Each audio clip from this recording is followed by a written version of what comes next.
मुंबई क्रिकेटची पंढरी म्हटलं जातं. तो जो झोन आहे ना नॉर्थ स्टँडचा, तो जेन्युइनली क्रिकेट खेळणारा आणि क्रिकेट समजणारा ऑडियन्स आहे आणि ती खरी ॲक्च्युअल मुंबईची ओळख आहे. तर क्लब लॉयल्टी हा एक खूप मोठा कंपोनंट होता.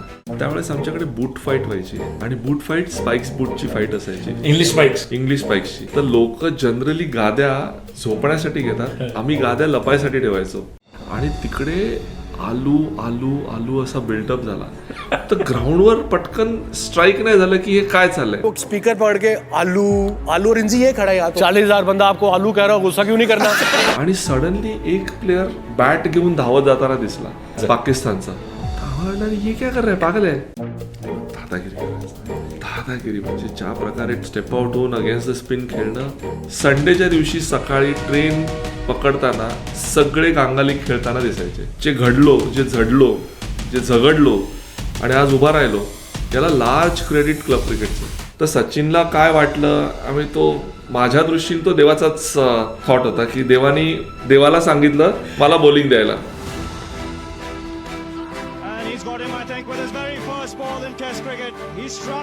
98 ची मॅच होती ती. मी टीम मध्ये होतो, इंडियन टीम मध्ये. आणि ना सेकंड डे ला सचिननी कॅप्टन्सी सोडली होती आणि अझर कॅप्टन झाला होता. Since I lost the captaincy, I've not been announced as a vice captain, so I was not prepared. I was just concentrating on how to win the games for India. आणि मी team मधनं drop झालो होतो. तर मी disappoint झालो होतो. आता CCI ला match खेळलो आणि रवी शास्त्री कॅप्टन होता टाटाचा. त्या परफॉर्मन्सवर मनीषने मला वाटतं 6 का 7 विकेट काढल्या होत्या आणि त्या परफॉर्मन्सवर रवी शास्त्रीने त्याला डायरेक्ट अमोलची आणि मनीष पटेलची डेब्यू मॅच खेळवली. सचिननी 200 केलंय, मी त्या सेकंड इनिंगला 5 विकेट काढल्या होत्या. मग एवढी पॉवर आणि एवढं प्रिसिजन होतं ना Sachin. Genius at another level.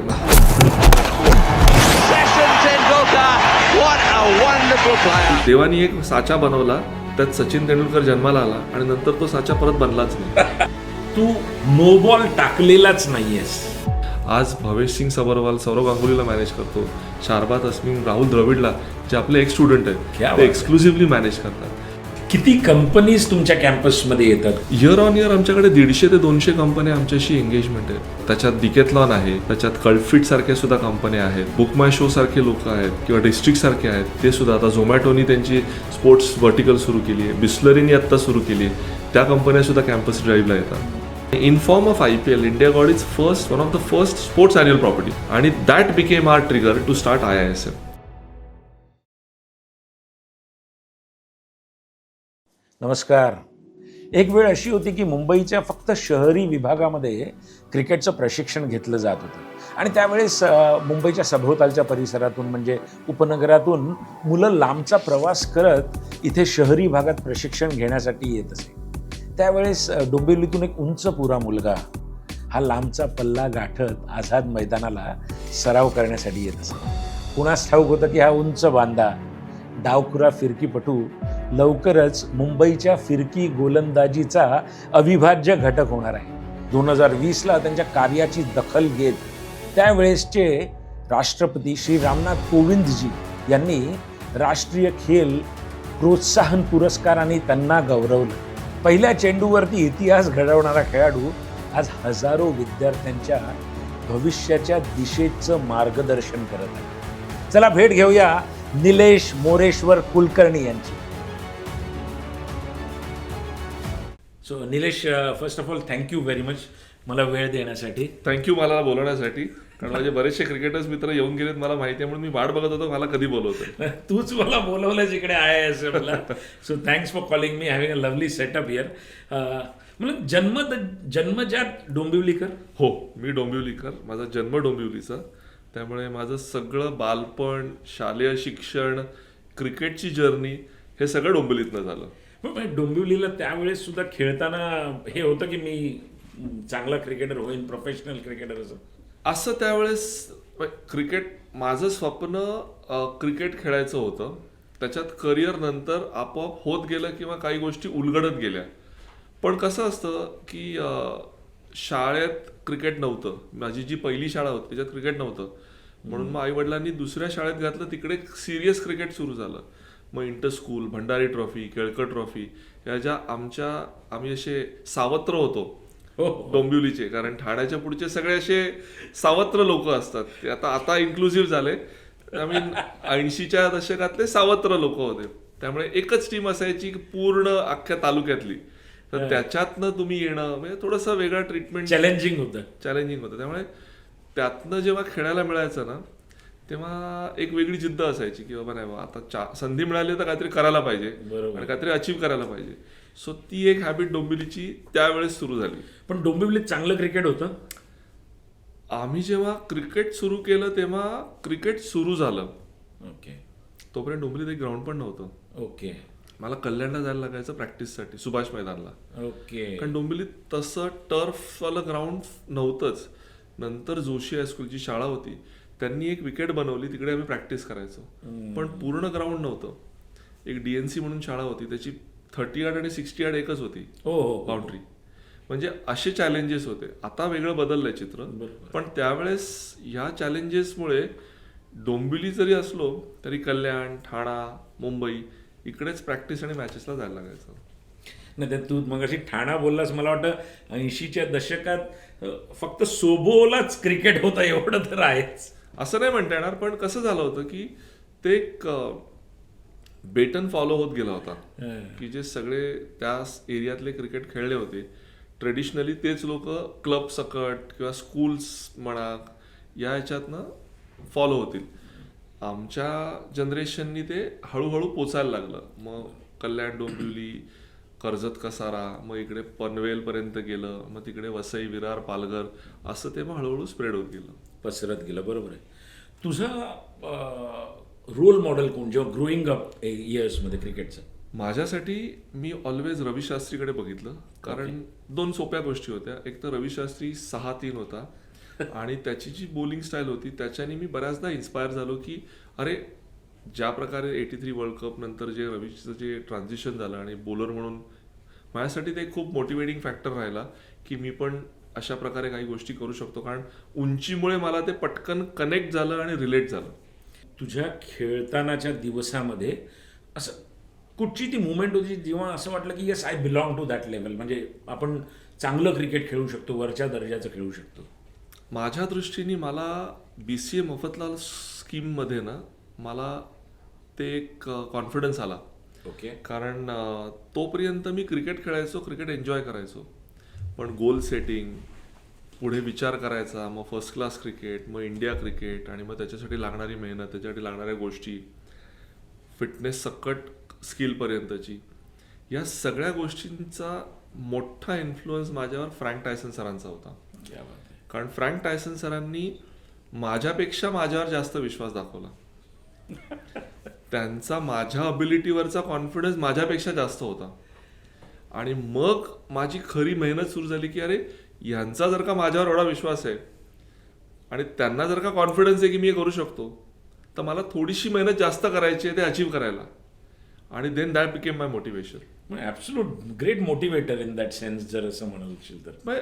मला असं वाटतं की त्यांनी जो शेप दिला माझ्या करिअरला किंवा त्यांनी जे गाईड केलं प्रत्येक म्हणजे वळणावर, माझ्यासाठी आज जे मी घडलोय त्याचं बरंचसं श्रेय फ्रँक सरांना जातं. कारण मी डोंबिवलीचा होतो, डोंबिवलीत फक्त मराठी मीडियममध्ये शिकलो होतो, सोबोसारखा कॉन्सेप्ट नव्हता, एक्सपोजर नव्हता, अवेअरनेस नव्हता. त्यामुळे प्रत्येक गोष्ट धडपडत शिकत होतो. तेव्हा त्यांनी पुस्तक आणून माझ्याशी हिंदी आणि मराठीत संवाद साधला. क्या बात आहे. Gone to that extent. He went to that extent to give me the confidence की अरे, तू करू शकतो, कारण तुझ्याकडे सगळ्यात मोठी स्ट्रेंथ आहे, तुझी अबिलिटी, तुझं स्किल. हा त्यांनी माझ्यावर विश्वास दाखवला. म्हणून मी त्यांना क्रेडिट देतो की फक्त क्रिकेट नाही तर क्रिकेट बरोबरचं सगळं ओव्हरऑल डेव्हलपमेंटसाठी त्यांनी खूप मोठं कॉन्ट्रीब्युशन केलं. आणि त्याच्याबरोबर बल्लू सर, बलविंदर सिंग संधू सर, कारण ते जेव्हा मला म्हणाले आणि त्यांनी माझ्यावर जेव्हा विश्वास दाखवला की नाही निलेश, तू RCF में आजा, तू मॅच विनर बन सकता है. मी म्हटलं आयुष्यपत मॅच विनर म्हणजे कसं असतं ना, एक आपण कुठे बलविंदर संधूनी कुठे BCA मफतला. बल्लू सर पण म्हणजे ठाण्याच्या कॅम्पचे इन्चार्ज बल्लू सर होते आणि नंतर फ्रँक सरांना पण असेच बल्लू सर करायचे आणि RCFचे पण इन्चार्ज बल्लू सर होते. बरोबर. त्यामुळे मला जो कॉन्फिडन्स मिळाला आणि जो फ्रीडम मिळाला, म्हणजे आपण म्हणतो ना की आता नवीन टर्म आली आहे क्रिकेटमध्ये की मला एक्सप्रेस करायला मिळालं असं म्हणतात सगळे आता. तर मला ते एक्सप्रेस करायचा कॉन्फिडन्स मला 90वीत ह्या दोघांनी दिला. त्यामुळे मग सुलक्षण कुलकर्णी कॅप्टन होता आणि बल्लू सर कोच होते. त्यांच्या कॉम्बिनेशननी मला बॉलिंग एवढी टाकायला मिळाली, मला स्वतः इम्प्रूव्हमेंट एवढी करायला मिळाली की जे आज घडायला जे पैलू म्हणतो ना आपण की हिऱ्याला पैलू करायला लागतात, ते सगळे कॉन्ट्रीब्युशन या लोकांचे. एक्सपोजर दिलं तेवढं, एक्सपिरियन्स पण मिळाला आणि एक्सपोजर पण दिलं. जबरदस्त. कारण आज एक गोष्ट नक्की मी शिकलो एवढ्या वर्षात, एक्सपिरियन्स मार्केटमध्ये विकायला नाही आहे, 100% तुम्हाला अर्न करायला लागतो. आणि ह्यांनी मला तो एक्सपिरियन्स अर्न करायची पण संधी दिली. निलेश, त्यावेळेस तुमच्या काळामध्ये कॉम्पिटेटिव्हनेस क्लब क्रिकेटमध्ये खूप होता, आताही असेल, मी डिमीन नाही करत, पण एखादी त्यातली रायव्हलरी किंवा तुझा नॅशनलचा अनुभव?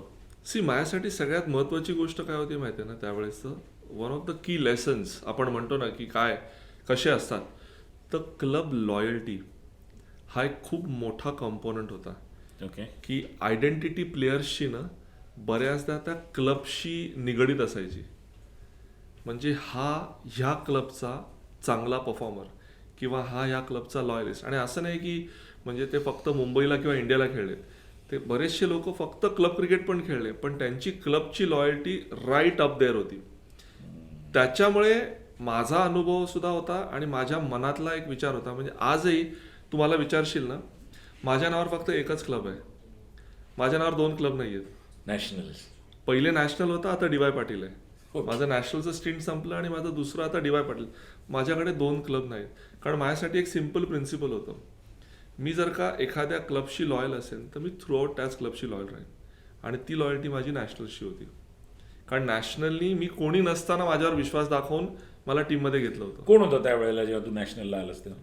तेव्हा भरपूर जण होते. Santosh Jagtap left arm spinner होता, किरीट पटेल होता आणि मी थर्ड होतो. त्यामुळे मला संधी कमी मिळायची. पण शेवटी मला त्यातनं मार्ग काढून मला माझी स्पेस एस्टॅब्लिश करायला लागली. पण त्याच्यामुळे काय झालं, शिकायला खूप मिळालं. छोटं ग्राउंड, चॅलेंजिंग सिच्युएशन्स, याच्यात परफॉर्म करायचं, स्वतःला प्रूव्ह करायचं, स्वतःला एस्टॅब्लिश करायचं आणि स्वतःला पार्शली मॅच विनर बनवण्याच्या दृष्टीने रिस्पेक्ट अर्न करायचा. ही एक प्रोसेस क्लब क्रिकेटमध्ये मी शिकलो. आणि त्यावेळेस कॉम्पिटिशन खूपच चांगल्या होत्या. म्हणजे शिवाजी पार्कची होती, शिवाजी पार्क यंगस्टर्सची चांगली टीम होती, CCIची चांगली टीम होती. त्यामुळे खूप चांगल्या चांगल्या टीम्स कॉम्पिटिशनमध्ये असायच्या आणि त्यांच्या विरुद्ध खेळताना मजाच यायची. म्हणजे त्यावेळेस लालू चंदू, संदीप पाटील पण खेळले तुझ्या अगेन्स्ट? हो, सँडीबाई CCIला खेळले ना. म्हणजे कांगा लीगच्या मॅचला CCIला पण सँडीबाई खेळले, की मॅचला खेळले. नंतर लालू चंदू शिवाजी आपला दादर पारसीला खेळायचे, DPZला खेळायचे. त्यामुळे भरपूर क्लब लॉयल्टी अजूनही तू आता जसं विचारतोयस, प्रत्येक वेळेस एक लिंक होते की अरे हा प्लेअर त्या क्लबचा, हा प्लेअर त्या क्लबचा. आणि त्याच्याप्रमाणे प्लॅनिंग पण व्हायचं. म्हणजे कांगा लीगचं महत्त्व पण तेवढंच असायचं की संडेच्या दिवशी सकाळी ट्रेन पकडताना सगळे कांगा लीग खेळताना दिसायचे. हे एक सगळ्यात मोठा USP होता आणि ती मेमरी विसरूच शकत नाही. बरोबर. कारण त्याच्यामुळे जे घडलो, जे झडलो, जे झगडलो आणि आज उभा राहिलो, याला लार्ज क्रेडिट क्लब क्रिकेटचं आहे. एखादी रायव्हलरी आठवण येते काय? खूप आहेत. म्हणजे अशा बऱ्याचशा मॅचेस पण आहेत. आणि CCI ऑब्व्हियसली एक वन की रायव्हलरी असायची, कारण नेहमीच टॉप प्लेयर्स खेळायचे आणि जे मी मुंबई टीममध्ये असायचो तेच क्लबच्या अगेन्स्टमध्ये असायचे. ॲलन सप्पी वगैरे सगळे खेळायचे त्यावेळेस? ॲलन तेवढा नाही खेळला माझ्याबरोबर, पण त्याच्या नंतरचं जे जनरेशन होतं, म्हणजे आता लालू चंदू ऑब्व्हियसली खेळले नंतर, कारण ते कंटिन्यूड खेळत पण होते. आणि नंतर मग आमच्या जनरेशनचे सगळे खेळले, अमोल पण खेळला किंवा पारस, ॲबी, असे हे सगळे प्लेयर्स खेळायचे जेव्हा CCIला असायचे. त्यामुळे नॅशनल वर्सेस CCI त्यावेळेस असं कन्सिडर करायचं की फायनल्सला इनव्हेरेबली असणार. बरोबर. आणि बऱ्याचशा अशा फायनल्सला आम्ही कॉम्पिटिशनमध्ये कधी ते जिंकलेत, कधी आम्ही जिंकलो. हसन व्हायची मॅच, खूपच हसन व्हायची. आणि आम्ही ड्रेसिंग रूममध्ये मुंबईच्या जेव्हा जायचो ना, तेव्हा त्या मॅचबद्दल पण बोलायचो, तू असं बोलला होतास, अरे ते असं नव्हतं रे, ते मनातनं नव्हतं रे, आणि तू असं रिॲक्ट केलं होतंस. तो ह्या रायव्हलरीज त्याच्या बाहेरच्या पण असायच्या आणि मैत्रीमध्ये त्या कन्वर्ट व्हायच्या. तुमची साईड काय असायची नॅशनलची? आमच्याकडे बरंच होतं. संदीप असायचा, सुनील मोरे होता, अमित दाणी, अतुल रानडे, मनीष पटेल, मी होतो. खूप चांगली. झहीर खान नंतर आला, झॅक नंतर आला, तर राजू सुतार असायचा. खूप फॉर्मेडेबल टीम होती. शेखर भोर, शेखर असायचा, शेखर भोर होता. त्यामुळे आमची टीम बऱ्यापैकी, आणि ती टीम कॉम्पोजिशन होती ना, बरीच वर्ष एकत्र खेळली. तुम्हाला लीड कोण करायचं? सुनील? पहिले संदीप करायचा, मग सुनील करायचा, आणि नंतर मग बाकीच्यांनी लीड करायला सुरू केली. आणि समोर त्यावेळेला म्हणजे सीसीआयची साईड सांगशील तर? सीसीआयच्या वेळेस त्यावेळेस शिशिर असायचा, शिशिर खेळायचा खेळायचा. हो, शिशिर खेळायचा. नंतर अमोल असायचा सीसीआयच्या टीममध्ये, ॲबी, पारस, साई, बरीचशी चांगली फॉर्मेडेबल टीम असायची त्यांची सुद्धा. त्यामुळे इंटेन्स कॉम्पिटिशन. आणि काही मॅचेस सँडीबाई पण खेळले. हो, मी ऐकलंय. एकदा ते किरीटला तरी कांगालिकला 4 शिकड्या मारल्या होत्या. दादरकर सांगितलं मी ते. बरोबर. आणि मी स्कोरिंग करत होतो त्या मॅचला. मी बाहेर होतो. दादरकर खेळत होता मला वाटतं तेव्हा. दादरकर खेळत होता आणि मी स्कोरिंग करत होतो. आणि विनोद पण खेळत होता मला वाटतं ती मॅच. विनोद पण खेळायचा सीसीआय. Correct. सचिन जेव्हा अवेलेबल असायचा सचिन खेळायचा. सचिन विनोद पण सीसीआयला खेळायचे. करेक्ट. आणि किरीटला संदीप 4 पाटील छकडे मारले एका ओव्हरमध्ये. त्या क्लॉकच्या बाजूला आवाज आलेला मला आठवतं, कारण मी तिकडे खाली बसलो होतो स्कोरिंग करायला. लांब मारायचे संदीप पाटील. सँडीबाई लांब मारायचे. सँडीबाई त्यामुळे स्पिनर्सला तर सँडीबाई तडीच द्यायचे. मुंबईच्या क्रिकेटची भाषा तडी करेक्ट, द्यायची. Absolutely correct. आणि आपण मुंबईकडे येऊया. 94-95 पहिला सीझन. सचिन कॅप्टन मला वाटतं. हो, सचिन कॅप्टन होता. आणि त्या सीझनला आपण रणजी ट्रॉफी मारली, बट तुझं कॉन्ट्रीब्युशन अमेझिंग होतं. बरोडाच्या अगेन्स्ट 10 विकेट, त्यानंतर UP, तमिळनाडू 5 विकेट, 4 विकेट. खूप इम्पॉर्टंट. कसं होतं ते वर्ष? C phenomenal for me. त्याच्या आधीच्या वर्षी मी डेब्यू केला होता, म्हणजे स्क्वॉडमध्ये होतो. आणि नंतर माझा डेब्यू ॲक्च्युली मुंबई विरुद्ध वेस्ट इंडिजला झाला, साईड गेम. करेक्ट. कॅलिकेटला. आणि नंतर मी अख्खा सीझन खेळलो. तर त्याच्यामुळे इंटरेस्टिंग गोष्ट कशी झाली, त्या वर्षी मी 3 इनिंगमध्ये पहिल्या इनिंगला बॉलिंग नाही टाकली. ओके. कारण ॲबी, पारस आणि सलील हे 3 फास्ट बॉलर होते. आणि माझ्या आधी साई खेळला होता मुंबईला 2 वर्ष आधी. त्यामुळे साई देन बिकेम थोडा senior in terms of bowling order. त्यामुळे 3 इनिंगमध्ये मला पहिल्या इनिंगला बॉलिंगच नाही मिळाली. आणि तरी मी हायेस्ट विकेट टेकर होतो त्या सीझनचा. सो एवढा डॉमिनंट फोर्स होता ना, की प्रत्येक वेळेस सिच्युएशन अशी असायची की सचिन कॅप्टन होता. आणि जसं तू आता म्हणालास की 10 विकेट RCFला मला मिळाल्या होत्या बरोडा विरुद्ध. पण माझ्यासाठी त्याच्याहीपेक्षा स्पेशल त्याच्या आधीचं होतं की मला 6 विकेट भावनगरला मिळाल्या होत्या, माझ्या फर्स्ट 5 विकेट हॉल. हो, वंडरफुल. तेव्हा संजय कॅप्टन होता, सचिन इंजर्ड होता त्या मॅचला. तर मला 6 विकेट तिकडे मिळाल्या होत्या. आणि माझ्या डेब्यू मॅचला मुंबई विरुद्ध महाराष्ट्र, सोलापूरला मला एकही विकेट नव्हती मिळाली. प्रेशरमध्ये होतो ऑब्व्हियसली, कारण पहिल्यांदा चान्स मिळालाय. आणि तसा मी RCFला बऱ्यापैकी विकेट्स काढून आलो होतो. नॅशनलला भरपूर परफॉर्मन्स झाला होता, कॉन्फिडन्स होता. पण डेब्यू मॅचला एकही विकेट मिळत नसल्यावर प्रेशर असतं. बरोबर. मुंबईला खेळताना एक्सपेक्टेशन्स भरपूर असतात. तर नंतर दुसरी मॅच भावनगरला होती आणि as luck would have it मला 6 विकेट मिळाल्या होत्या. That brought me the confidence. जेव्हा तिसरी मॅच आली RCFला, मग दॅट गॉट कॅरीड, की त्याला मग मोटिवेशन मिळालं की अरे 5 विकेट इथे पण मी काढू शकतो आणि चांगल्या ऑपोजिशनच्या अगेन्स्ट पण काढू शकतो. आणि त्यावेळेस बरोडाची टीम पण खूप स्ट्रॉंग होती. आणि त्यानंतर तमिळनाडू आणि UP against semifinal, quarter final, ते पण खूप इम्पॉर्टंट स्पेल्स होते तुझे. ऑफकोर्स. आणि तमिळनाडू वॉज म्हणजे VB Chandrashekhar, WV Raman, correct, अशी सगळे stalwarts, fantastic side, robin Singh, super players होते सगळे. आणि सेमीफायनलचं प्रेशर असतं. पण सचिन, विनोद आणि संजय टीममध्ये असताना आम्हाला प्रेशर घ्यायची गरजच नव्हती, कारण आमचा फर्स्ट सीझन होता.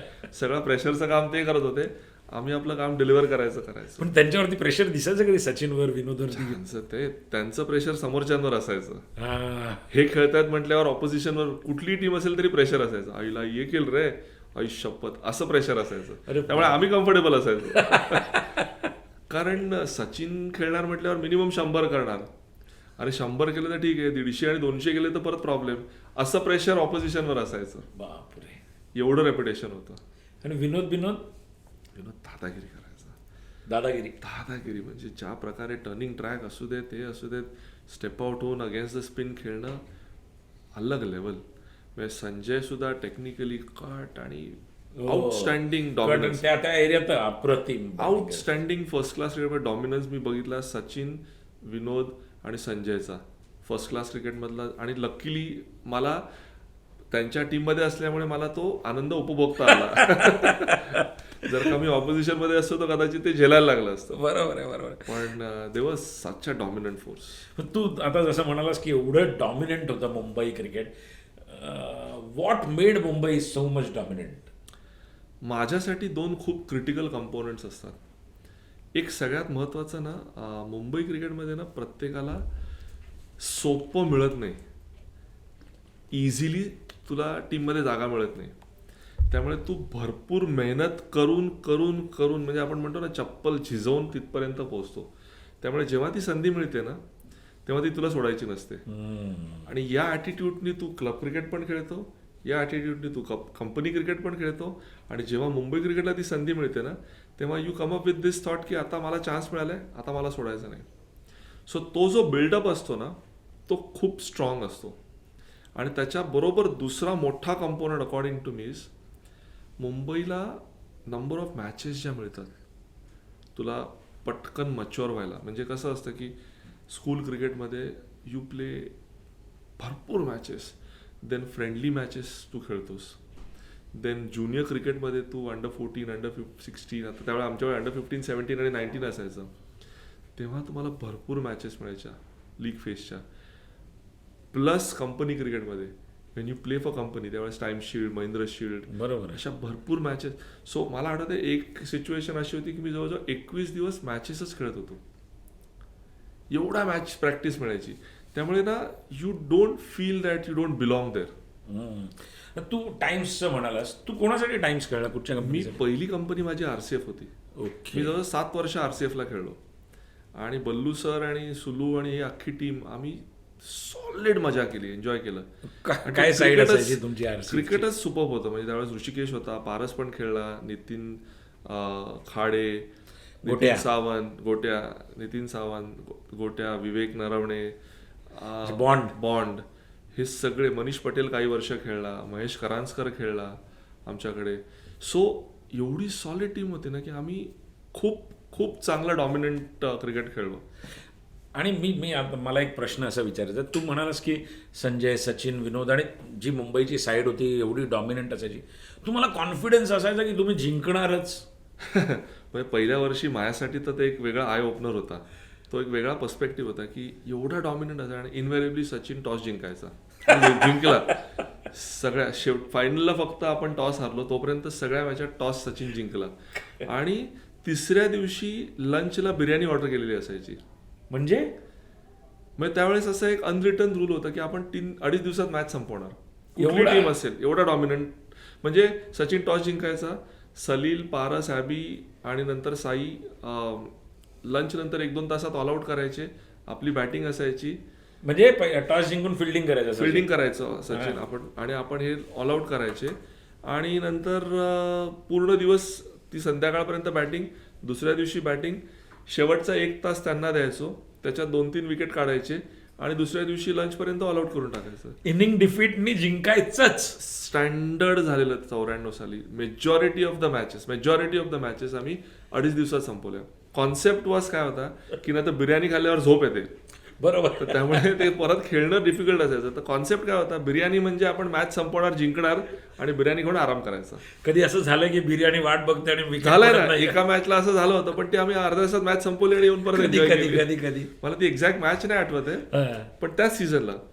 आणि एक मॅच लंच पर्यंत नाही संपली, थोडीशी लांबली, तर त्यांना सांगितलं बिर्याणी संपवू नका आणि नेऊ नका, मॅच संपवतो आणि आम्ही येऊन मॅच. काय बोलतो? इथपर्यंतचा कॉन्फिडन्स असायचा. कुठची मॅच आठवते कधीच मला एखादं? आता एक्झॅक्ट मॅच नाही आठवत चालेल. आहे, पण पुसट. नाही, मला ती मॅच नाही आठवत आहे. Okay. पण वानखेडेला ती मॅच होती आणि मला आठवत आहे की लंच नंतर ती थोडी लांबली. तर आम्ही गेलो, अर्ध्या तासात, पाऊण तासात ती मॅच संपवली आणि येऊन परत बिर्याणी एन्जॉय केली. क्या बात आहे. So Mumbai dressing room was fun. It was great fun. म्हणजे विनोद सारखा कॅरेक्टर ड्रेसिंग मध्ये असताना कधीच डल मोमेंट नसेल. आणि दुसरं काय होतं माहिती आहे ना, आजच्या तारखा कॉन्सेप्ट नव्हता. त्यामुळे आम्ही ॲज बॉलर्स जेव्हा ऑल आउट होऊन यायचे ना, आम्ही आतमध्ये यायचो ना आणि आपली बॅटिंग असायची ना, तर फार कमी वेळा आम्ही आमची बॅटिंग बघितली. कारण आम्ही रोटेशनवर झोप काढायचो. साई बोलला ते काय कसं काय सो कसं होतं म्हणजे आपण म्हणतो ना की आता एक तासाचा अलार्म लावून झोपायचं, तसे खाऊन प्रत्येक मग सलील बोलिंग जास्त झाली असेल तर पहिले सलील झोपायचा, 2-2 बेड असायचे त्याच्यात ते जुन्या जुन्या ड्रेसिंग रूम मध्ये. तर तो पडदा बंद करून दोघं झोपायचे आणि रोटेशनवर आम्ही आत जाऊन झोपायचो आराम करायला. आणि इथे संजयची बॅटिंग सगळे बॅटिंग करायचे, रन्स करायचे आणि नंतर आतमध्ये तुम्हाला माहितीये का काय करतोय आम्ही, नाही चालेल, वेल डन, गुड, वेल प्लेड, वेल प्लेड. म्हणजे प्रत्येक ब्रेकला आम्ही फक्त कॉम्प्लिमेंट करायला उठायचो. आणि काही फनी स्टोरीज ड्रेसिंग रूमची खूप अशा वेगळ्या किस्से आहेत. पण माझी एक मेमरी ड्रेसिंग रूमची थोडी वेगळी आहे.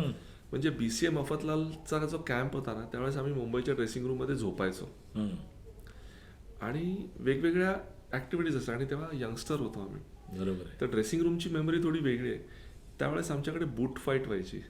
बापरे. आणि बूट फाईट स्पाइक्स बूटची फाईट असायची, इंग्लिश स्पाइक्सची. बापरे. तर लोक जनरली गाद्या झोपण्यासाठी घेतात, आम्ही गाद्या लपायसाठी ठेवायचो.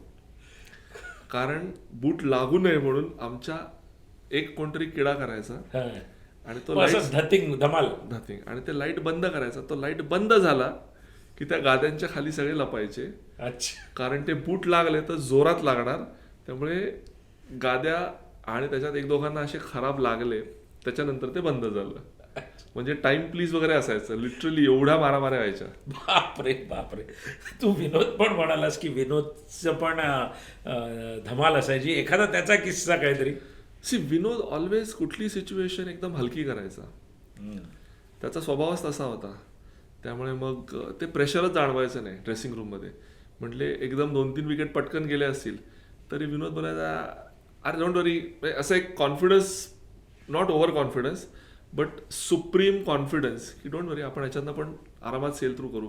आणि त्याच्यासाठी मग 2-4 लाईट जोक क्रॅक करणार, मग ह्याची टेर खेचणार, त्याला हलकं करणार, त्याच्यावर प्रेशर टाकणार, गप्पा मारणार आणि त्यातनं आपोआप प्रेशर डिव्हेट व्हायचं. असं कोण गिनीपिक होतं ज्याची खेचायचे जास्ती, असं कोण नाही, प्रत्येक जण रोटेशनवर यायचे. फक्त जे हेवी होते त्यांच्याशी मस्ती कमी व्हायची, जसे सलील आबी होते, जे असे शरीराने जास्त होते त्यांच्याशी थोडी कमी मस्ती असायची. बरोबर. मला एक सांग की त्यावेळेस जसं म्हटलं की मुंबईची साईड एवढी पॉवर पॅक होती, ते 16 पिक करणं सिलेक्शनला म्हणजे एखाद्या कॅप्टनला किती कठीण जायचं. 100% कठीण होतं. म्हणजे मला असं आठवतंय, त्याच्यात एक नाव आपण विसरलो, अमोल मुजुमदार, जो रेग्युलर फीचर होता आणि जो 20 वर्ष परत मुंबईला खेळला. अनफॉर्च्युनेटली इंडियाला नाही खेळू शकला. हो बरोबर. पण तो पण परमनंट फीचर होता 11चा, एवढ्या डॉमिनेटिंग टीममध्ये. पण त्याच्यामुळे काय झालं ना, बरेचसे असे प्लेयर्स होते जे अनफॉर्च्युनेटली टीममध्ये येऊ नाही शकले, टॅलेंटेड असून सुद्धा. कारण परफॉर्म सगळेच करायचे ना, आणि एकदा परफॉर्म केलं की रिप्लेस नाही करू शकत. म्हणजे if you see the journey of that 10-12 years, एक 9 जणांची टीम परमनंटली तशीच खेळली. बरोबर आहे. 2 किंवा 3 जणांनाच फक्त व्हेरिएबल चान्स मिळायचा. बाकी फिक्स टीम जी होती ती 8 ते 9 जण परमनंट फीचर होते. आणि that was the hallmark of Mumbai cricket. पण जसं म्हणजे मी म्हटलं 16 पिक करणं किती कठीण जायचं, खूप कठीण. आणि 16तनं सुद्धा 11 पिक करणं आणखीन कठीण. राहून गेले त्याच्यात असे काही, किंवा कोणी बरेचसे क्रिकेटर होते जे अनफॉर्च्युनेटली एवढे खेळू नाही शकले किंवा एवढं करू नाही शकले. असे बरेचसे क्रिकेटर मुंबई क्रिकेटमध्ये टॅलेंटेड क्रिकेटर्स होते. म्हणजे मयूर कद्रेकर आधी होता, जो खूप सुप्रीमली टॅलेंटेड होता, पण अनफॉर्च्युनेटली तो मुंबईला नाही खेळू शकला, त्याला बाहेर जाऊन खेळायला लागलं. बरोबर. कारण मुंबई क्रिकेटमध्ये कॉम्पिटिशनच तशी असायची. असे बरेचसे क्रिकेटर्स होते जे चांगले. आता Manoj Jogalekar India under nineteen captain होता, पण तो जास्त क्रिकेट नाही खेळू शकला कारण त्याला लगेच रिप्लेस करण्यात आलं. दुसरे प्लेयर ओपन केली त्याने, सचिन ओपन केली, पण त्याच्याकडचं जे टॅलेंट होतं तो जेवढं खेळायला पाहिजे तेवढा खेळू शकला नाही. खेळू शकला. किंवा संजय जामसांडेकर होता, जो सरांचा फेवरेट प्लेअर होता, पण अनफॉर्च्युनेटली तो मुंबईला नाहीच खेळू शकला. जुनियर क्रिकेट खेळला पण रणजी ट्रॉफी नाही खेळू शकला. खूप नाव ऐकलं संजय जामसांडेकर. असे भरपूर क्रिकेटर होते. तर Rahul Hirlekar left arm spinner, जो ज्युनियर क्रिकेटमध्ये लीड पण केली पण रणजी ट्रॉफी नाही खेळू शकला. आता दॅट इज पार्ट ऑफ. पण टॅलेंटेड क्रिकेटर्स खूप होते जे अनफॉर्च्युनेटली नाही खेळू शकले. म्हणजे विशाल महाडिकनी लोकल क्रिकेटमध्ये भरपूर विकेट्स काढल्या, पण जेवढा पाहिजे तेवढा रणजी ट्रॉफी नाही खेळू शकला. किंवा Manish Patel according to me was a champion bowler, Ismail Yusuf, पण नाही खेळू शकला. नाही खेळू शकला. इंडिया नाही खेळू शकला, इव्हन फर्स्ट क्लास क्रिकेट भरपूर नाही खेळू खूप शकला, कमी खेळला. खूप कमी खेळला. सो भरपूर टॅलेंटेड प्लेयर्स होते. पण मनीष पटेल, मी असं ऐकलं स्टोरी अशी आहे की बलविंदर सिंग संधूने त्याला सांगितलं की तू ये परत आणि खेळ, तेव्हा त्याने परत चालू केलं, असं काय? नाही, तो BCA मफतलाल बॉलिंग स्कीममध्ये होता आणि त्याच्यातला टॅलेंट म्हणजे RCFला आम्ही एकत्र खेळलो, चांगला इन्स्विंग टाकायचा. दोन्ही टाकायचा आणि त्याची हायम ॲक्शन एवढी मस्त होती ना, म्हणजे बल्लू सर, फ्रँक सर दोघांनाही तो खूप बॉलर म्हणून आवडायचा आणि त्याचं फक्त एवढंच मुवमेंट असायची आणि ज्याच्यावर तो बीट करायचा. म्हणजे मला आठवतं आहे आम्ही RCF वर्सेस टाटा CCIला मॅच खेळलो आणि रवी शास्त्री कॅप्टन होता CCIचा, आपलं सॉरी टाटाचा, आणि त्या परफॉर्मन्सवर मनीषने मला वाटतं 6 का 7 विकेट काढल्या होत्या आणि त्या परफॉर्मन्सवर रवी शास्त्रीने त्याला डायरेक्ट अमोलची आणि मनीष पटेलची डेब्यू मॅच खेळवली. हो, रवीने खेळवली कारण रवी बोला इज ब्रिलियंट आणि Ravi had a great eye for talent आणि रवी जो कॉन्फिडन्स द्यायचा ना आउटस्टँडिंग, तर रवीने त्याला डायरेक्ट पिक करून त्याला रणजी ट्रॉफी खेळवली त्या परफॉर्मन्सवर. मला माहिती मनीष पटेल 89-90ला आम्ही DP-झेडला मोहिनी अमलाडी सरांकडे प्रॅक्टिसला जायचो. ओके, तेव्हा मनीष असायचा. बरोबर. मी आणि मनीष 2-3 मॅच प्रॅक्टिस मॅच एकत्र खेळलो आणि मला आठवतं मनीष ओपन नवीन बॉल टाकायचा आणि दुसऱ्या की तिसऱ्या ओव्हरला त्याच्या कुठली तरी साईड होती मला लक्षात, त्याला पुल केलं. अमलाडी सरांनी त्याला जे ओरडले होते की how can he pull you on your third over. तर तेव्हा मी दॅट काइंड ऑफ थोडं त्यावेळेस कोचिंग पॅटर्न्स पण वेगळे होते, करेक्ट. त्यांचे मेंटोरिंग आणि गायडन्सचा प्रकार पण वेगळा होता. पण त्यामुळे माझ्या दृष्टीने हे असे भरपूर क्रिकेटर्स आहेत जे अनफॉर्च्युनेटली मुंबईला भरपूर वर्ष सर्व्हिस नाही. मंदार साने होता, एक लेग स्पिनर चांगला होता, पण साई होता, त्यामुळे मंदारला मग महाराष्ट्राला जायला लागलं. सो भरपूर असे क्रिकेटर्स होते. अभिजित काळेला पण बाहेर जाऊन खेळायला खेळायला लागला कारण तेवढ्या ऑपॉर्च्युनिटीज मिळाल्या नाहीत. सो भरपूर talented cricketers missed out. Nilesh, तू क्रिकेट एवढे वर्ष खेळलास, आता बऱ्याच लोकांची नावं घेतलीस, त्यातलं तुला मिळालेली उत्कृष्ट ॲडवाईस, एखादा सल्ला? मला ना एकदा गावस्कर सरांनी एक ॲडवाईस केला होता. ओके. आणि माझ्या तो ऑलवेज लक्षात राहिला आहे. मी ना मुंबई वर्सेस ऑस्ट्रेलिया मॅच खेळत होतो आणि CCIला आणि सचिननी 200 केले होते ती मॅच. तर काय झालं होतं, सचिननी 200 केले आणि मी त्या सेकंड इनिंगला 5 विकेट काढल्या होत्या. But as luck would have it, त्यावेळेस मी इंडियन टीममध्ये होतो. 97ला, बरोबर आहे. 98ची मॅच होती ती. तर मी टीममध्ये होतो, इंडियन टीममध्ये. आणि ना सेकंड डेला सचिननी कॅप्टन्सी सोडली होती आणि अझर कॅप्टन झाला होता आणि मी टीममधनं ड्रॉप झालो होतो. ओके. आणि व्यंकटपती राजूनी कमबॅक केला होता त्याच्यानंतर ऑस्ट्रेलिया सिरीजला, हैदराबाद. तर मी डिसअपॉइंट झालो होतो.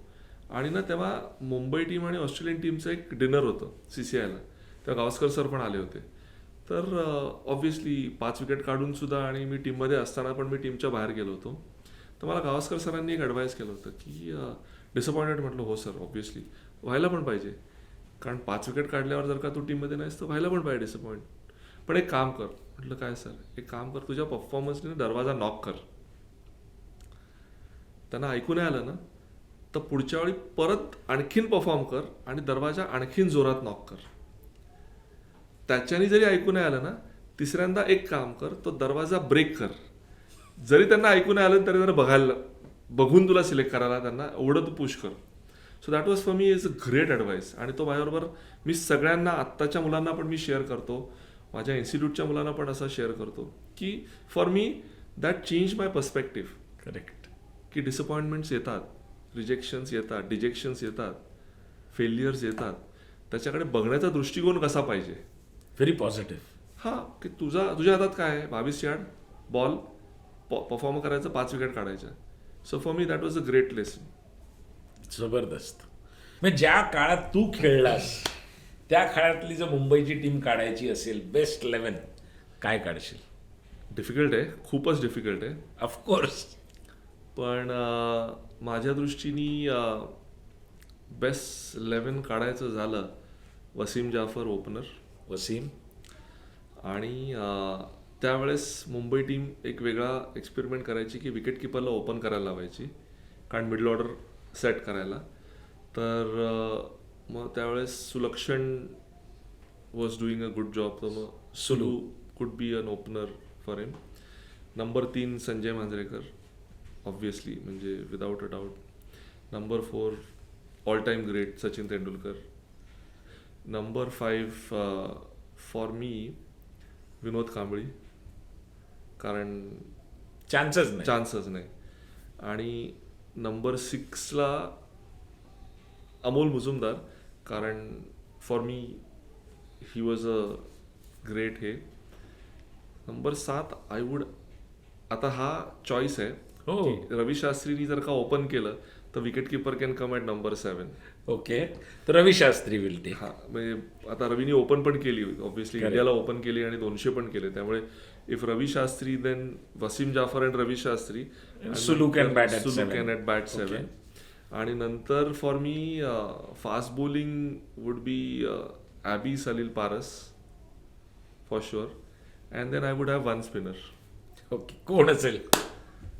आता तो कॅच आहे बिटवीन रमेश पवार आणि सायराज भोवतुले. नॉट निलेश कुलकर्णी. सी कसं आहे, आता मी पिक करतो त्यामुळे मी दुसऱ्यांना पहिले सिलेक्ट करीन माझ्यापेक्षा, तर त्याच्यात मी कॅप्टन कोण असावा त्या टीमचा? सी त्याचं टॉसअप बिटवीन आता तिन्ही कॅप्टन्सच्या अंडर मी खेळलो, रवी शास्त्री, संजय मांजरेकर आणि सचिन तेंडुलकर, त्यामुळे तिघही त्यांच्या ह्याच्यात ॲब्सोल्युटली ग्रेट होते. बट माझ्यासाठी पर्सनल जर का विचारशील तर सचिन तेंडुलकर, कारण फॉर मी माझा अंडर 15चा कॅप्टन पण सचिन होता, माझा रणजी ट्रॉफीचा कॅप्टन पण सचिन होता, आणि मी इंडियाला जेव्हा डेब्यू केला तेव्हा पण सचिनच होता.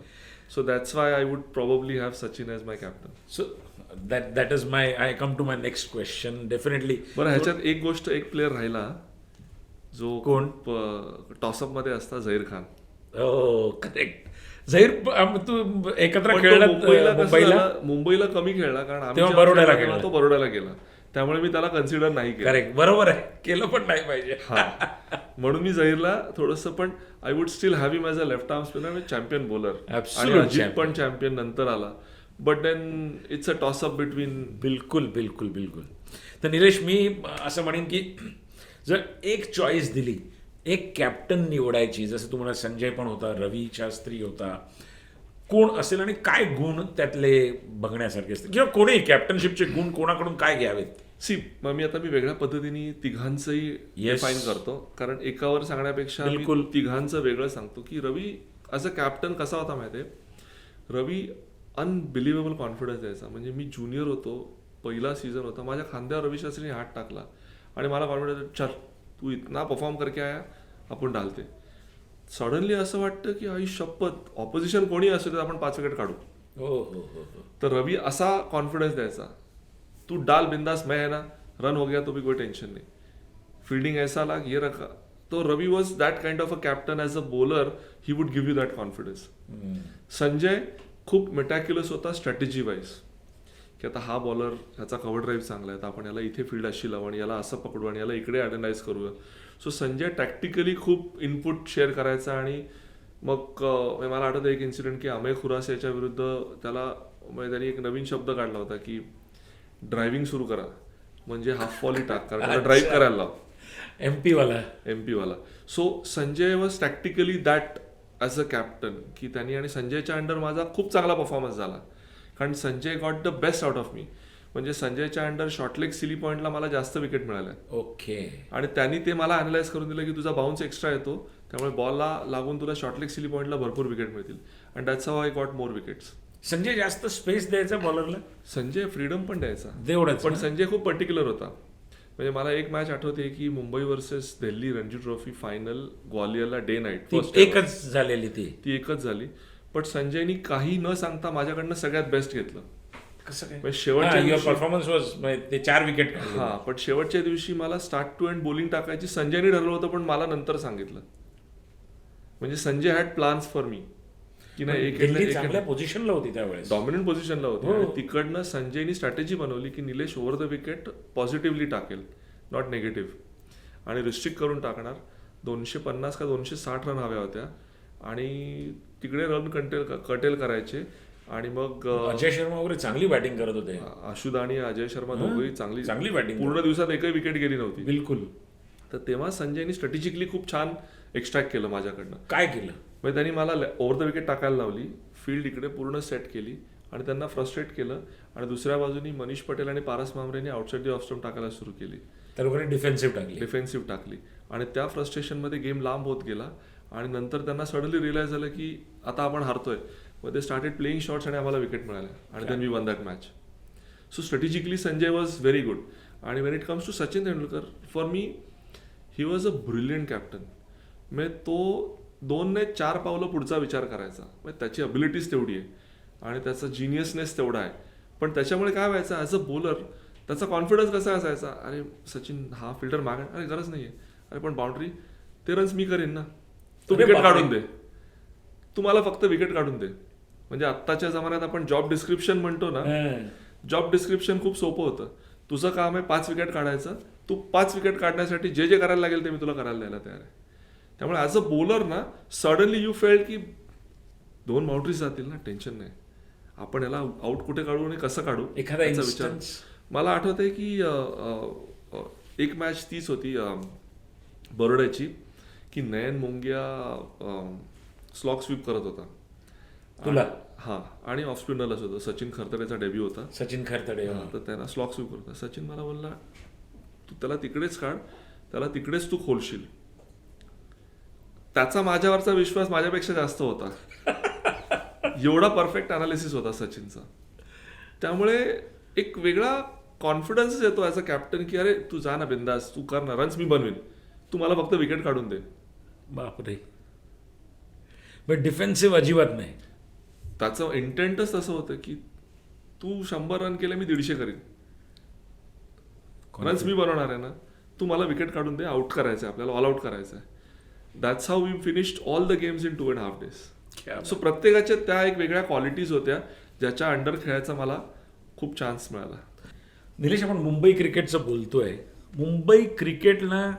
मुंबई क्रिकेटची पंढरी म्हटलं जातं, बरोबर.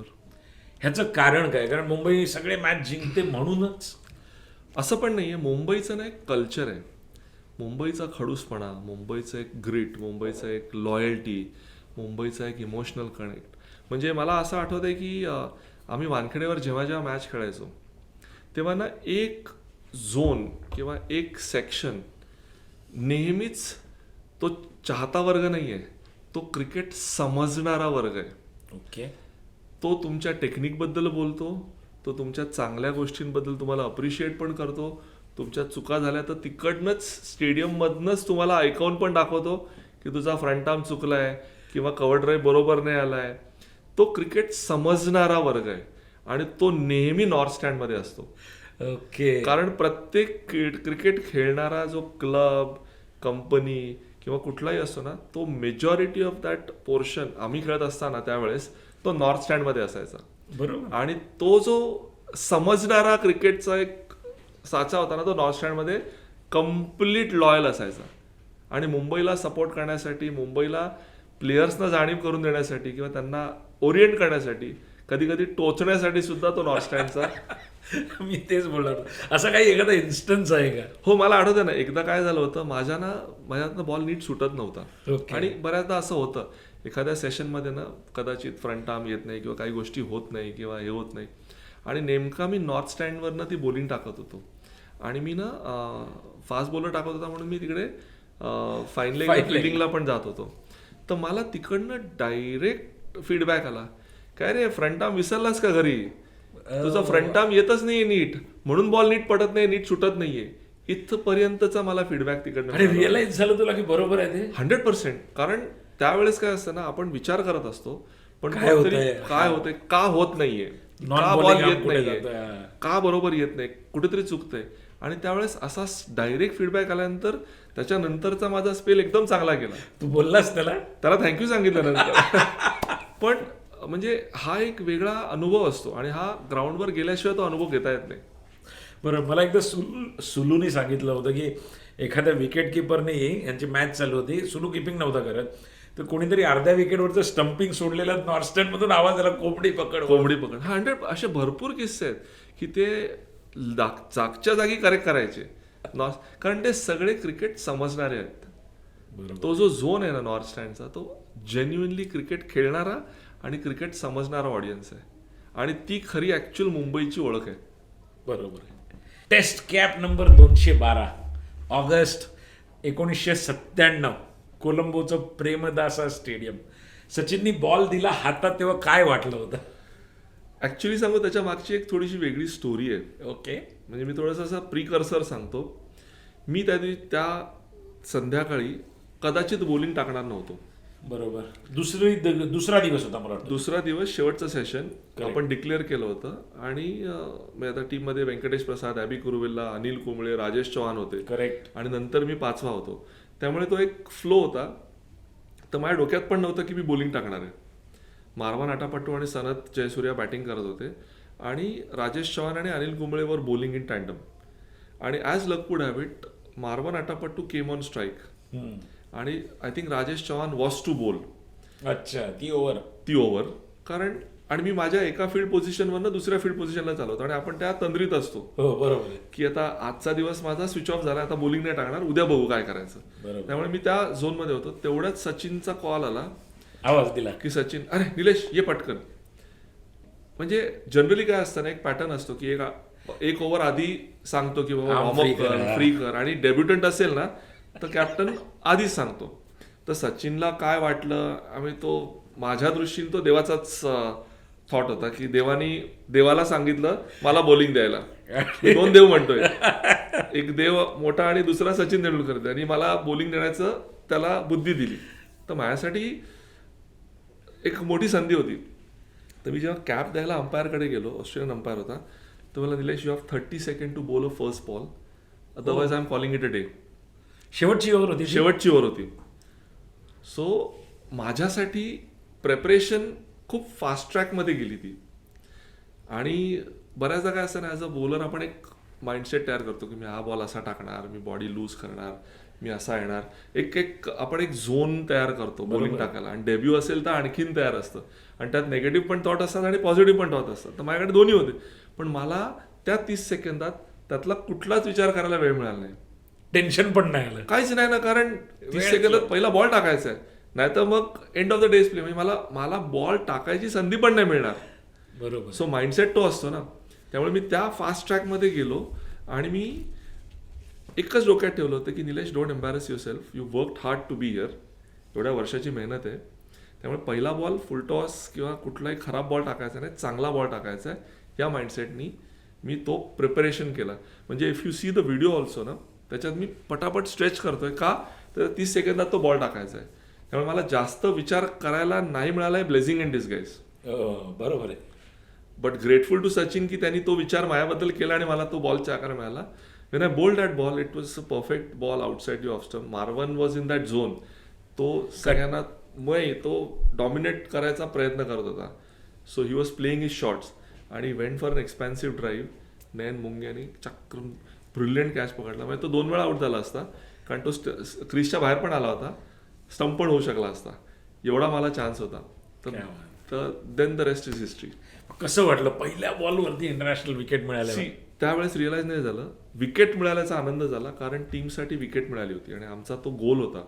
जेव्हा आपण टीम हडलमध्ये म्हणतो ना, बरोबर, की 1 किंवा 2 विकेट तरी आजच्या संध्याकाळच्या आत काढायच्या, हा एक गोल होता. तर luckily I was happy that I could play a role, की एक विकेट मिळाली. त्यामुळे ऑब्व्हियसली मी खुश होतो की हे झालं. आणि नंतर ना मी काही जे बाहेर बसले होते ना त्यांना मी बॉल टाकत होतो तेव्हा. आणि त्यावेळेस आजच्यासारखा एवढा प्रेस नव्हता. त्यामुळे गिनेचून 5-10 लोक असायचे. तर आपले इंडियन प्रेस आले आणि ते स्टार्टेड कॉंग्रॅच्युलेटिंग मी. तर मला वाटलं विकेट काढली म्हणून कॉंग्रॅच्युलेट करतायत. तर देन दे सेड नाही, पार्ट ऑफ अ रेकॉर्ड. म्हटलं कुठला record? Then it struck me that it became a history. Correct. पण म्हणजे ती मॅच आपण म्हणतो इंडियाने 550 केले, सचिननी, सिद्धूनी, अझरनी तिघांनी 100 केले. तू पहिल्या बॉलला विकेट काढली, नंतर श्रीलंकेनी 950 केले. पण सिरियसली स्पीकिंग मला त्या दिवशी आम्हाला खूप वाईट वाटलं की देर वॉज नो कॉन्टेस्ट, मजा नाही आली. पण 950 केले, हालत खराब केली इंडियाची. आय थिंक काय होतं, अर्जुनाला मी भेटतो ना, म्हणजे अजूनही चांगल्या रेग्युलर टचमध्ये. तर अर्जुनानी सांगितलं आणि ऑनेस्टली सांगितलं की आमचा एकच ऑब्जेक्टिव्ह होता की टेस्ट मॅच हरायची नाही आहे. ओके. तर न हरण्यासाठी जशा प्रकारच्या कंडिशन्स तयार करायच्या, we were ready to prepare that. Flat होती विकेट. फ्लॅट म्हणजे अशी होती, हार्ड, काहीच नव्हतं होत विकेटवर, एवढी फ्लॅट विकेट होती. आणि मला आठवत आहे, मला शब्द आठवत आहेत, मी विकेट काढली, दोन्ही बस परत आल्या आणि as luck would have it लिफ्टमध्ये ना मुथाया मुरलीधरन होता. कारण आम्ही सगळे इंडियन टीम श्रीलंकन टीम एकाच फ्लोअरवर राहत होतो. तर मुथाय मुरलीधरन मला लिफ्टमध्ये बोलला, well done but good luck for next 3 days. अरे बापरे. तर मला ते कळलंच नाही काय झालं. मग मला डेब्यू ना, आपल्याला एवढी मॅच्युरिटी नसते. तर म्हटलं या ओके ओके विल सी वगैरे असं करून आपण त्या तंद्रीत जातो. पण लिटिल डेड आय रिअलाइज की त्यांनी बॉलिंग टाकली होती, त्याला माहिती होतं त्या विकेटवर काय होणार आहे, की एवढी फ्लॅट विकेट आहे की काहीच होऊ शकत नाही. बापरे. आणि that's how I experience that later on. Nilesh, तू 10 वन डे खेळलास भारतासाठी. त्यातले 6 वन डे पाकिस्तान समोर खेळला, सगळ्यात महत्वाचा हॉट टॉपिक. आणि टोरंटोला सुद्धा खेळलास. टोरंटोला त्यावेळेस तो आलूचा इन्सिडन्स झाला होता. इंझमाम उलगला चिडवण्यात आलं होतं. आणि काय घडलं होतं? आय थिंक एक इंडियन ओरिजिनचा एक सेक्शन होता आणि ना टोरंटोचं जे ग्राउंड होतं ना, ते ground skating ground converted into cricket ground होतं. ओके. तर त्याच्यामुळे ना असं बाउंड्री आणि स्टँड लिटरली असं शेक हँड करतील एवढं जवळ होतं. ओके. त्यामुळे पूर्ण कॉन्व्हर्सेशन, आणि काय एवढी मोठी कपॅसिटी नव्हती, फार कमी कपॅसिटीचं ग्राउंड होतं, 10-15 हजाराचंच होतं. ओके. तर त्याच्यामुळे खूप जवळ होतं ते वाटायचं. आणि त्या लोकांनी ना इंझमाम अगेन्स्ट टार्गेट करायला सुरू केलं होतं. त्या इंडियन ओरिजिन ग्रुपने ना इंझमामला टार्गेट करायला सुरू केलं होतं. आणि तिकडे आलू असा बिल्डअप झाला. तर ग्राउंडवर पटकन स्ट्राईक नाही झालं की हे काय चाललंय. आणि तो फिल्डिंग करत होता, त्यामुळे आम्ही ड्रेसिंग रूम मध्ये बसलो, त्यामुळे आम्ही बऱ्यापैकी लांब होतो. ज्या इंडियन टीमची बॅटिंग चालू होती त्यामुळे मी आतमध्ये बसायचो, त्यामुळे आवाज येत होता पण काही कळत नव्हतं. आणि सडनली एक प्लेअर बॅट घेऊन धावत जाताना दिसला, पाकिस्तानचा. तर आम्हाला वाटलं अरे हे काय कर रहा है, पागल आहे. आपण एक मॅच बघत असताना हा, आणि हा बॅट घेऊन का धावतोय तिकडे. आणि सडनली ओव्हर झाली आणि इंजिनी हे करून ते बॅट घेऊन धावल्यानंतर कळलं अरे हा एवढा वैतागलाय. म्हणजे तो एवढा चिडला होता, एवढा लाल झाला होता की अनबिलिव्हेबल चिडला होता इंझी, की त्याला ते असं हर्ट झालं होतं की असं डिमीन कसं कोणी करू शकतं. बरोबर. म्हणजे I don't know who influence and how it triggered of. म्हणजे तो एवढा तापला होता, गरम झाला होता की त्याला जेव्हा आणलं ना, 3 लोकांनी त्याला पकडलं होतं. इंझमामला त्याला जेव्हा आणलं तेव्हा ड्रेसिंग रूम जवळ. हा, कारण ऑब्व्हियसली आणि तिकडचे रूल्स फॉरेन कंट्रीजचे असतात ना. तर आम्हाला त्यातलं म्हटलं अरे इसको क्या हो गया, एकदम से चिड गया. आणि प्रत्येकाला कोण ना कोणतरी, म्हणजे पाकिस्तानी आपल्या प्लेयर्सला चिडवत होते, आपले लोक त्यांना चिडवत होते. सो आपण बऱ्याचदा या कारणाने ऐकतो आणि या कारणाने सोडून देतो. सडनली आपल्याला असं चित्र दिसलं की हा त्याला बॅट घेऊन धावतोय आणि हा डायरेक्ट उडी मारून त्याला पकडायला गेला, मारायला गेला. हे खूप एक्स्ट्रीम आणि माइंडच्या थॉटच्या बाहेरचं असतं. त्यामुळे इट वॉज अ शॉक. तुम्ही विचारलं नंतर इंझमामला काय झालं होतं, कधी असं काय बोलणं वगैरे? बोलला गुस्सा हुआ था, इतना पर्सनल नाही होना चाहिए था. ऑब्व्हियसली म्हणजे काही लाईन क्रॉस करता नाही आली पाहिजे, हा पण एक रूल असतो. पण त्यावेळेस तो क्राऊड थोडा हुलिगन्सवाला होता आणि त्याने ती लाईन क्रॉस केली आणि then one thing led to another. Correct. त्यानंतर तू पाकिस्तानला गेलास, 3 वन डे तिथे खेळलास आणि यू आर क्वाईट सक्सेसफुल मी असं म्हणेन. कारण 3ही मॅचमध्ये तू आफ्रिदीला आउट केलंस, सईद अनवर फॅन्टॅस्टिक बॅट्समन, इजाज अहमद, सगळ्या चांगल्या वरच्या विकेट्स तू काढल्यास. तो अनुभव कसा होता? म्हणजे ह्याच्यातला एक वेगळा फनी किस्सा पण सांगू शकतो तुला, before I come to that please please. म्हणजे जेव्हा आम्ही टोरंटोला गेलो, 5 वन डेज टोरंटोला होत्या. बरोबर आहे. आणि त्याच्यानंतर 3 वन डे पाकिस्तानमध्ये होत्या. 10 वर्षानंतर इंडिया पाकिस्तानला जाणार होती. बरोबर. तर त्याच्यामध्ये ना जवळजवळ 7-8 दिवसाची गॅप होती. आणि ओरिजिनल प्लॅन प्रमाणे ना Indian team was suppose to go directly to Pakistan, टोरंटोवरनं. पण आपण जिंकलो होतो, सचिन कॅप्टन होता. तर सचिन म्हणाला मी पाकिस्तानला जाऊन आलोय, काही करणार का नाही 7-8 दिवस. तर वी रिक्वेस्ट BCCI आणि आपण इंडियात जाऊ. As luck would have it BCCIने ते ॲक्सेप्ट केलं. माझ्यासाठी ती दुसरी सिरीज होती. तर आम्ही दिल्लीला लँड झालो आणि जवळ 10-15 हजार लोक रिसीव्ह करायला आले. पाकिस्तानला हरवलं नाही, पाकिस्तानला हरवलं म्हणून इंडियन फॅन्स एअरपोर्टला. आणि त्यावेळेस मोबाईल फोन जस्ट असे सुरू झाले होते, त्यामुळे सगळ्यांकडे मोबाईल पण नव्हते. 97-98ची गोष्ट. तर माझ्यासाठी इंडिया पाकिस्तान आणि ते सुद्धा 10,000 लोक, म्हणजे मला असं वाटलं याला कॉलर टाईट. इंडिया खेळणं म्हणजे काय असतं. 10,000 लोक. कस्टम ऑफिसर म्हणतात अरे सर पाकिस्तान को आ रहा है, बॅग क्या खोलने का. अरे वा. एअर इंडिया ऑफिसर म्हणतात सर वेट करिए, ये हे असं ट्रीटमेंट. आणि ना त्यावेळेस STD ISD होते. तर आम्ही दिल्लीला लँड झाल्यावर प्रत्येकाने आपापल्या ठिकाणी फोन केले घरी की आम्ही लँड झालोय. तर अरे सर आप तो पाकिस्तान को हारा क्या आपसे क्या पैसा लेना. मी म्हटलं आई शपथ इंडियाला खेळणं आणि ते सुद्धा पाकिस्तानला हरवणं केवढं मोठी गोष्ट आहे. त्याच्यानंतर आम्ही पाकिस्तानला गेलो आणि आपण 2-1 हारलो. बरोबर आहे. आम्ही परत लँड झालो आणि परत लँड झाल्यावर एक्स्ट्रीमिटी कशी असते वेगळीशी, तर सेम लोक एअरपोर्टवर सर जरा बॅग खोलिये, अरे बापरे, एअर इंडियावाले सर जरा लाईन में आइये. म्हणजे इथपर्यंतची एक्स्ट्रीम रिॲक्शन असते इंडिया पाकिस्तानची. लोकांची मनं दुखावलीत तुम्ही. इमोशन्स किती एक्स्ट्रीम असतात. त्यामुळे पाकिस्तानच्या अगेन्स्ट हारायचं नाही हा एक स्टॅम्पच आहे आपल्या ह्याच्यातला. आणि likewise for them also. Correct. So त्यामुळे हे एक्स्ट्रीम अनुभव मला करायला मिळाले. आणि विथ दिस ऑब्व्हियसली माझी मेमरी एवढी that particular moment of memory is so good ना की मला माझ्या बेस्ट फिगर्स पाकिस्तानमध्ये मिळाले. करेक्ट. 3 विकेट मला हैदराबादला मिळाल्या होत्या. पण luckily for me I got Afridi out in all 3 matches. Yes. Then Saeed Anwar, Ijaz Ahmed, म्हणजे बेस्ट ऑफ विकेट्स. इंजमाम उलग त्याला सुद्धा मी आउट केलं. So for me these are great memories to get these people out. I think ह्यांच्यापेक्षा बेटर प्राइज विकेट असू शकत नाही. 100%. म्हणजे जसं माझ्या डेब्यूची विकेट सनत जयसूर्या नाही वन डेच्या डेब्यू मध्ये सनत जयसूर्या फर्स्ट ओव्हरला मिळालाय मला. Correct. Not first ball but I got Sanat Jayasuriya out in Sri Lanka in the first over. क्या बात आहे. 5th बॉलला सनत जयसूर्या मारायला गेला आणि सिद्धूंनी मिड ऑफला कॅच पकडला होता. तर आपण पाकिस्तानवर परत येऊया निलेश. म्हणजे कसं वाटतं त्यांच्याबरोबर खेळताना आता जेवढं चाललंय, म्हणजे ती दुश्मनी दिसते पण तसंच आहे का? 100% आहे. तीच जिद्द आहे, तोच खुन्नस आहे, तेच प्रेशर आहे. एक तर हिंदी कॉमन लँग्वेज असल्यामुळे समजतात विषय सुद्धा बरेचसे. आणि पाकिस्तान विरुद्ध हारायचं नाही हा एक कॉन्सेप्ट, इमोशन जो लोकांचा असतो, ग्राउंडवर गेल्यावर आपण थोडं एक्स्ट्रा एफर्ट दिलेच जातात. त्यामुळे मला आठवत आहे कराचीला जेव्हा आपण मॅच जिंकलो आणि जेव्हा टीम बस होती ना, तेव्हा बऱ्यापैकी सिक्युरिटी खूप टाईट होती कारण 10 वर्षानंतर इंडियन टीम राहणार होती. बट बसच्या बाजूला ना जवळ 2-4 हजार लोक क्राऊड असा जमा झाला होता आणि ओरडत होते की ये हिंदुस्तानी पाकिस्तान में आके कैसे जीत सकते. म्हणजे इथपर्यंतचा त्यांचा पण बिल्डअप होता की त्यांच्या पर्स्पेक्टिव्हनी हिंदुस्थानाने पाकिस्तानात जाऊन पाकिस्तानला हरवणं हे त्यांना पण ऍक्सेप्ट नसतं. जसं आपण पाकिस्तान विरुद्ध हरणं आपल्याला ऍक्सेप्टेबल नाहीये. सो हा एक इमोशनचा भाग आहे आणि तोच ट्रान्सलेट होतो ग्राउंडवर. पण खेळाडूंमध्ये कशी भावना असते? See on the field nobody likes to lose. बरोबर आहे. 100% पेक्षा जास्तच दिले जातात आणि दॅट कंटिन्यूस. म्हणजे तेव्हा पण तसंच होतं, जे आजही तसंच आहे.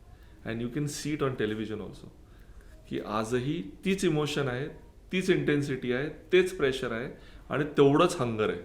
आणि आउट ऑफ द ग्राउंडच्या बाहेर कसे एक दुसऱ्यांशी? त्यावेळेस आजच्या एवढं एक्स्ट्रीम थॉट नव्हता. त्यावेळेस थोडंसं लिबरल होतं. म्हणजे त्याच्यानंतर सुद्धा काही बाबतीत, आता त्यावेळी कसं होतं ना, आजच्यासारखं IPL नव्हतं. त्यामुळे बरेचसे जण इंग्लंडला जाऊन ना क्लब क्रिकेट खेळायचे. तू खेळलास पुण्याबरोबर? मी पण भरपूर क्रिकेट खेळलो आणि तेव्हा हे सगळे त्यावेळेला पाकिस्तानी कोण टीममेट्स बरेचसे तेव्हा दुसऱ्या क्लबच्या साठी खेळायचे. त्यामुळे एकच प्रोफेशनल असायचा. त्यामुळे बरेचसे हे पाकिस्तानचे खेळाडू ना तिकडे क्लब क्रिकेटमध्ये ऑपोजिशन टीममध्ये असायचे. त्यामुळे त्यांच्याबरोबर मॅच टू मॅच भेटणं पण व्हायचं. कारण तिकडे कसं 4 ते 5 महिने राहायचे प्लेयर्स. बरोबर. त्यामुळे तसे बऱ्यापैकी भेटणं पण काही प्लेयर्सचं असायचं. आजच्या याला आता कसं झालंय, T20 क्रिकेट आलंय, भरपूर मीडिया अटेन्शन आलंय, सोशल मीडिया अटेन्शन आलंय. त्यामुळे बरेचसे फिल्टर्स आता ऑटोमॅटिकली टाकायला लागले. निलेश, आपण परत एकदा म्हणजे मला थोडंसं एखाद दुसरी इनिंग सचिन तेंडुलकरची तू जवळून पाहिलेली जी नेहमी लक्षात राहील? तशा बऱ्याच आहेत, खूपच आहेत, भरपूर आहेत.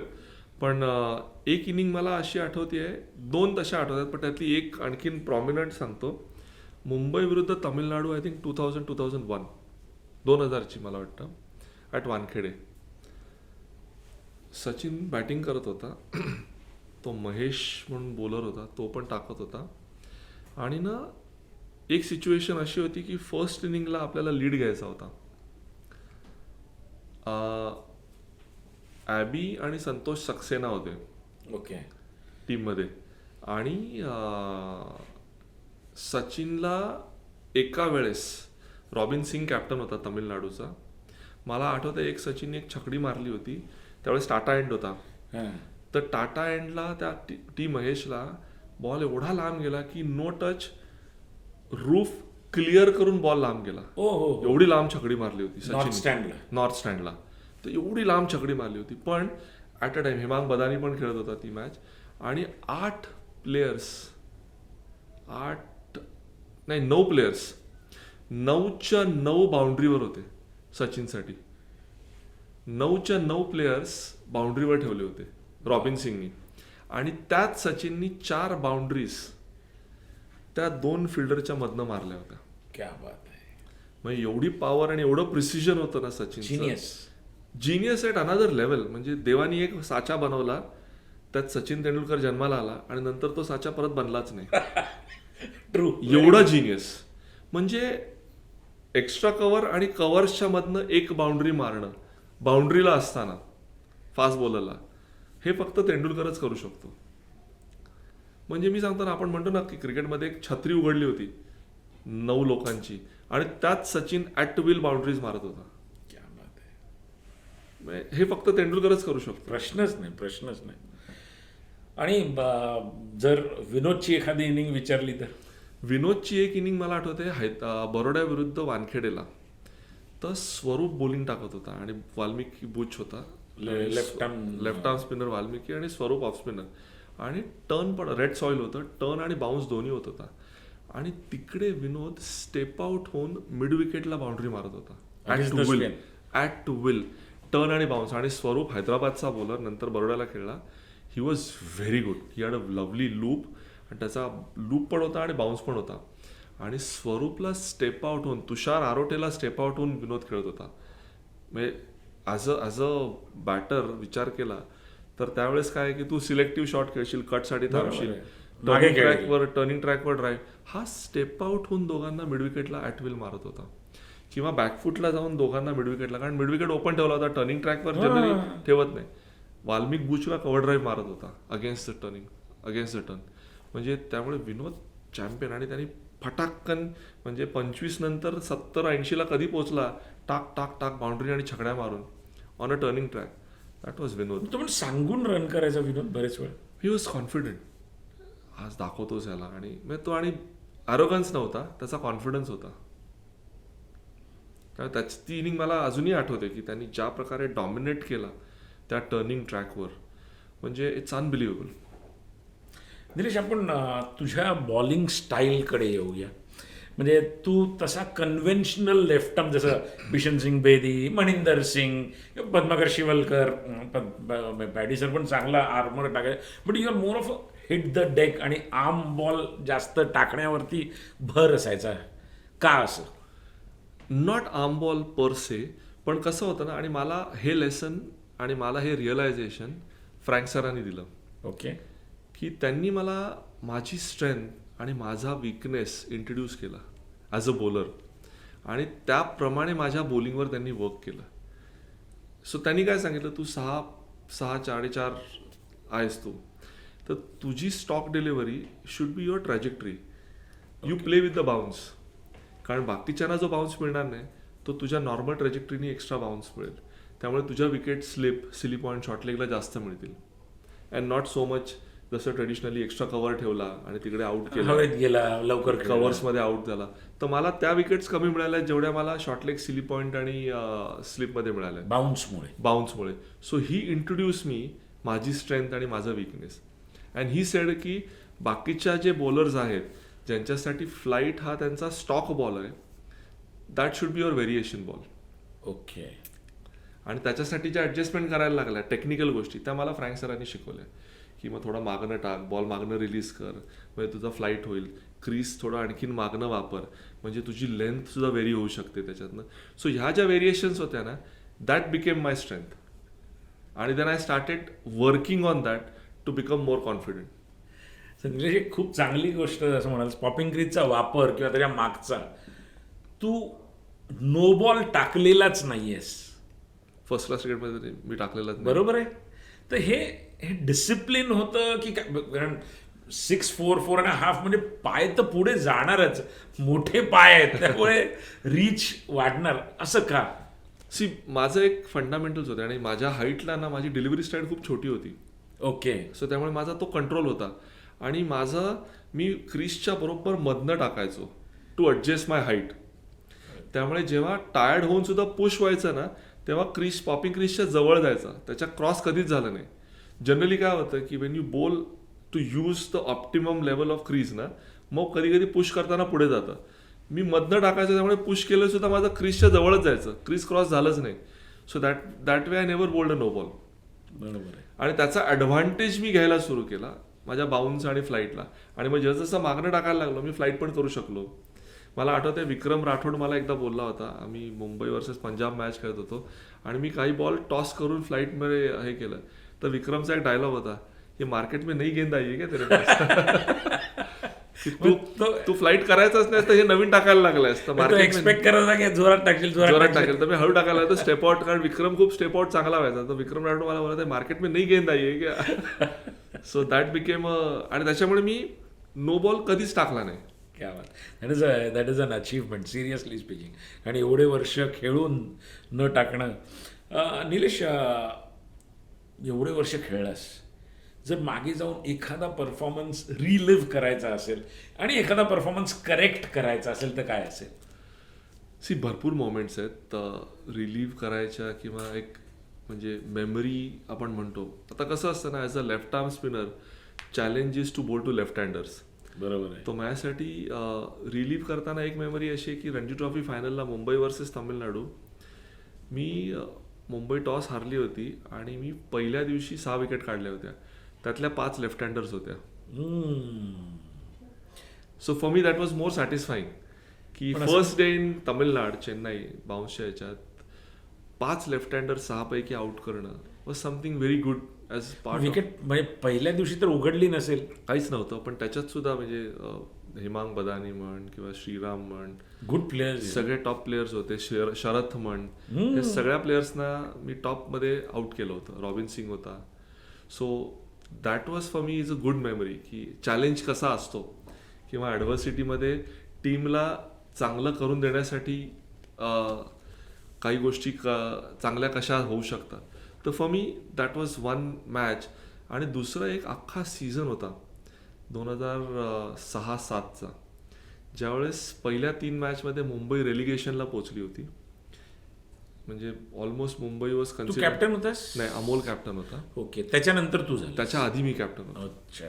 तर त्या सीझनला आपण रेलिगेशन मधनं चॅम्पियनशिप जिंकली होती. And I played a decent role in that particular season after losing first 3 matches.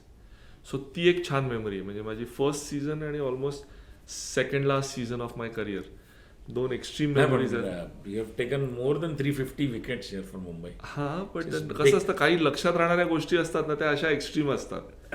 आणि माझ्या अंदाजाने मला असं वाटतं, फॉरगेटेबल गोष्टींपेक्षा I am always an eternal optimist. त्यामुळे काही गोष्टी मी आणखीन चांगल्या कुठल्या करू शकलो असतो, तर मे बी माझ्या स्वतःच्या गेमबद्दलचा अवेअरनेस मला थोडा लवकर आला असता, तर मी आणखीन चांगलं करू शकलो असतो आणि आणखीन कदाचित इंडियाला जास्त खेळू शकलो असतो. निलेश, रिटायरमेंट नंतर म्हणजे नॉर्मली क्रिकेटरचं जे एक ट्रान्झिशन असतं ते आयदर कॉमेंट्री किंवा कोचिंग. बरोबर. पण IISM, founder of IISM, and thank you for that. कारण आज एवढ्या विद्यार्थ्यांना त्यांच्या भविष्याला दिशा दाखवण्याचं मार्गदर्शन ह्या इन्स्टिट्यूटकडून, ह्या युनिव्हर्सिटीकडून होत आहे, त्यासाठी खरंच अनेक अनेक धन्यवाद. थँक्यू. पण का? हे पण ॲक्सिडेंटल आहे. ओके. कसं झालं, 2008ला IPL आली, मला IPL कॉन्ट्रॅक्ट नाही मिळाला. You are in the game. I was part of Mumbai team. So you feel confident, आणि एवढी वर्ष 15, 16, 17 वर्ष खेळतोय. सो यू फील की दॅट यू डिझर्व की ॲटलिस्ट एक कॉन्ट्रॅक्ट, पण मला नाही मिळाला. आणि देन आय वॉज कॉन्टेम्प्लेटिंग की काय करिअर असायला पाहिजे लाईफ. आता ॲज यू राईटली सेड की कोचिंग किंवा ॲडमिनिस्ट्रेशन किंवा कॉमेंट्री हे असे एक सिलेक्टिव्ह करिअर चॉईसेस त्यावेळेस पण तसेच होते. बट मी आणि माझी बायको आम्ही ना DY पाटीलला सेमीफायनल बघायला गेलो होतो. IPL ची. Vijay Patil is a good friend. विजयने इन्व्हाइट केलं होतं आणि we went to watch a match at DY Patil. आणि that's where we saw more than 200 foreign people managing entire operations, logistics, planning, execution सगळं. तर मी म्हटलं अरे हे काहीतरी वेगळं दिसतंय की आउट ऑफ त्यावेळेस 1.2 बिलियन पॉप्युलेशनमध्ये आपण 200-500 प्रोफेशनल्स नाही शोधू शकत. गोरेच लागतात आपल्याला. गोरेच का लागतात आपल्याला? आणि आपण इंडिपेंडंट होऊन बरीच वर्ष झाली आहेत, तर अजूनही आपण गोऱ्यांच्या याच्यात का? तर द आन्सर वॉज नो, की आपल्याकडे तेवढे ट्रेंड प्रोफेशनल्स नाही आहेत who understand business of sport, who understand sports event management, who understand logistics, every planning phase of big events. आणि in form of IPL, India got its one of the first sports annual property. So आपण जर का world wide बघितलं ना, तर business of sports revolves around sports annual properties. म्हणजे English premier league आहे, NFL आहे, NBA आहे, ऑस्ट्रेलियन रग्बी रूल्स आहेत. ह्या ज्या अॅन्युअल वर्षानुवर्ष चालणाऱ्या लीग्स आहेत ना, त्याच्यामुळे बिझनेस सेट होतो. आणि इंडियाला IPLच्यामुळे तो मिळाला. आणि that became our trigger to start IISM, की इकडे जर का आपण प्रोफेशनल्स तयार केले तर they will make a significant contribution in execution, marketing, implementation, planning, ब्रॉडकास्टिंगच्या स्पेसमध्ये कामं करणार आहे. आणि that's how we started IISM. So IISM courses किंवा post graduation is different from BBAs and MBAs of the world? No, it's a combination of general but layered with integration of sport, understanding of business of sport. So we don't teach any sport. We are into business of sport. So आम्ही काय करतो, आम्ही त्यांना marketing principles, management principles, HR, operations, finance, ह्या सगळ्या मॅनेजमेंटच्या ज्या principles आहेत आम्ही त्या शिकवतो. बट त्याचे अलाइनमेंट आम्ही स्पोर्ट्सबरोबर केले, त्याचे रेफरन्सेस आम्ही स्पोर्ट्स केले. आणि त्याला for example marketing is complemented with sports marketing, operations is complemented with sports operation, then event management in sports, then finance is complemented with understanding of sports finance, legal aspect is complemented with sports legal. कारण legal principle सेमच आहेत, पण त्याच्यातले स्पोर्ट्सचे न्युआन्सेस काय आहेत, फायनान्सचे स्पोर्ट्सचे न्युआन्सेस काय आहेत, किंवा इव्हेंट मॅनेजमेंटचे स्पोर्ट्स पर्स्पेक्टिव्स काय आहेत, हे आपण त्यांना शिकवतो. That means they become job ready from day one. They understand. आणि दुसरं काय असतं ना, मी एक गोष्ट बघितली की ज्यांना स्पोर्ट्सचं पॅशन आहे ना, त्यांना स्पोर्ट्समध्ये करिअर करायला आवडतं. प्रश्नच नाही. त्यावेळेस संध्या नव्हत्या. आज आपण फॉर्मल एज्युकेशन देऊन त्या ऑपॉर्च्युनिटीज क्रिएट करतोय. आज government of India, honourable PM स्वतः स्पोर्ट्सवाल्यांना, स्पोर्ट्स फेडरेशनना, गव्हर्निंग बॉडीजना एवढं सपोर्ट करतायत की स्पोर्ट्स एक पूर्ण इकोसिस्टम तयार करतायत. Sports manufacturing, sports infrastructure, sports tourism, हे असे अलाइड इंडस्ट्रीज आता इंडिपेंडेंटली उभ्या राहत आहेत. Good future for India. जसं आता गव्हर्नमेंट ऑफ इंडियानी ऑलरेडी 2030चं कॉमनवेल्थचं बिड जिंकलेलं आहे. बरोबर आहे. ते गुजरातमध्ये, अहमदाबादमध्ये होतं आहे. आणि government of India now is aggressively bidding for 36 Olympics. हो. आणि हा पब्लिक डोमेनवर आहे. जर का हे झालं तर इंडियात आम्ही जो एक डेटा आत्ता पब्लिश केला आहे, जवळजवळ ऑलमोस्ट 500,000, जवळजवळ 5 लाख लोकांची गरज आहे. ही मॅनपॉवर येणार कुठनं? आपल्याच इकोसिस्टममधनं येणार. बरोबर आहे. आणि ह्या इकोसिस्टममधनं जर का करिअर बनायची संधी दिली तर आम्हाला त्याच्यातनं एक सगळ्यात मोठं समाधान मिळतं की त्या मुलांची स्वप्न पूर्ण होतात. प्रश्नच नाही. आणि त्यांच्यासाठी मग सोमवारची सकाळ ही कंटाळवाणी जॉबची सकाळ नाही, ही आवडती सकाळ आहे. हा सगळ्यात मोठा कंपोनंट आहे. कारण तुम्ही जे एन्जॉय करता तिकडे जायला तुम्हाला मजा येते, सॅटिस्फॅक्शन आहे. बरोबर. आता ही जी हा जो कोर्सेस आहेत, IISM is affiliated to some universities? So we are affiliated to, we are the official associate of Mumbai university. आम्ही मुंबई युनिव्हर्सिटीचे डिग्री प्रोग्राम्स, अंडरग्रॅड आणि पोस्टग्रॅड ऑफर करतो इन स्पोर्ट्स मॅनेजमेंट आणि स्पोर्ट्स सायन्स. आणि प्लेसमेंट्सबद्दल काय करता? आत्ता कसं झालं, जेव्हा आम्ही इनिशियली सुरू केलं तेव्हा फार कमी कंपन्या होत्या ज्यांनी इनिशियली इंटरेस्ट दाखवला. पण आज जर का बघशील तर माझ्या दृष्टीने जवळजवळ 3,000 ते 3,500 कंपन्या आज स्पोर्ट्स इंडस्ट्रीमध्ये काम करत आहेत. या डायरेक्ट इम्पॅक्ट करणाऱ्या आहेत. इनडायरेक्ट कोणत्या आहेत, जसे स्पॉन्सरशिप करणाऱ्या कंपन्या असतात ज्या स्पोर्ट्समध्ये स्पॉन्सरशिप करतात, त्यांना पण सेल्स आणि मार्केटिंग एक्झिक्युटिव्ह लागतात ज्यांना बिझनेस ऑफ स्पोर्ट्स समजू शकतो. अशा आणखीन एक भरपूर 200-500 कंपन्या असतील. प्लस ग्रासरूट डेव्हलपमेंटच्या नवीन कंपन्या ज्यांनी स्वतःच्या कंपन्या सुरू करायचा प्रयत्न केला आहे ते असतील, किंवा ज्यांना स्वतःला एक ऑन्टरप्रेन्योरियल जर्नी सुरू करायची, की मला आज कंपनी सुरू करायची आहे या एरियात किंवा या स्पेसमध्ये. अशा ॲव्हेन्यूज खूप जास्त आहेत. सायन्स या स्पेसमध्ये आज biomechanics, exercise science, strength and conditioning trainer म्हणून किंवा स्पोर्ट्स सायकॉलॉजिस्ट म्हणून आज गरज झालेली आहे, किंवा स्पोर्ट्स न्यूट्रिशनिस्ट म्हणून आज गरज आली. एवढ्या संध्या आज उपलब्ध झाल्या आहेत. गव्हर्नमेंट ऑफ इंडियाचे इनिशिएटिव्ज आहेत की खेलो इंडिया सेंटर्स आहेत ऑल ओव्हर इंडिया साईचे. प्रत्येक ठिकाणी कमीत कमी 5 ते 25 लोकांची बँडविथ लागते.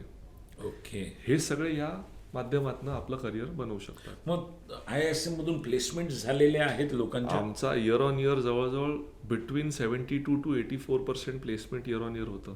That's good. That is impressive. म्हणजे आता IPL म्हण किंवा स्टेट असोसिएशन्स म्हण, फेडरेशन्स म्हण, बॉडीज म्हण, ह्या एका अलाइडमध्ये जातात. नंतर मीडिया ब्रॉडकास्टिंग आहे, जसं जिओ हॉटस्टार आहे, स्टार स्पोर्ट्स आहे, सोनी स्पोर्ट्स आहे, क्रिकबसपासनं ह्या एका कॅटेगरीमध्ये लोक जातात. ब्रॉडकास्टिंगला पण ब्रॉडकास्टिंगमध्ये जातात किंवा डेटा अनालिटिक्समध्ये जातात.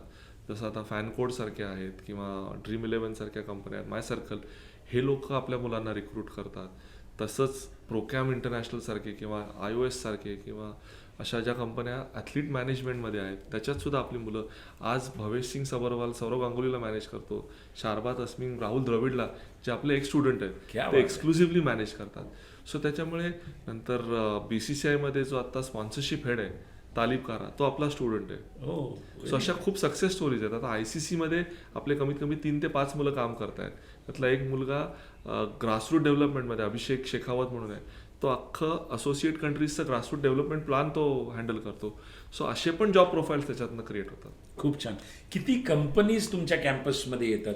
इयर ऑन इयर आमच्याकडे 150 ते 200 कंपन्या आमच्याशी एंगेज्ड आहेत ज्याच्यातनं जॉब क्रिएशन होतात. त्याच्यात डिकेथलॉन आहे, त्याच्यात कल्टफिट सारख्या सुद्धा कंपन्या आहेत ज्या आत्तासुद्धा रिक्रुटमेंट ड्राईव्ह करतात, किंवा बुक माय शो सारखे लोक आहेत किंवा डिस्ट्रिक्ट सारखे आहेत ते सुद्धा. आता झोमॅटोनी त्यांची स्पोर्ट्स व्हर्टिकल सुरू केली आहे, बिस्लरीनी आत्ता सुरू केली आहे, त्या कंपन्यासुद्धा कॅम्पस ड्राईव्हला येतात.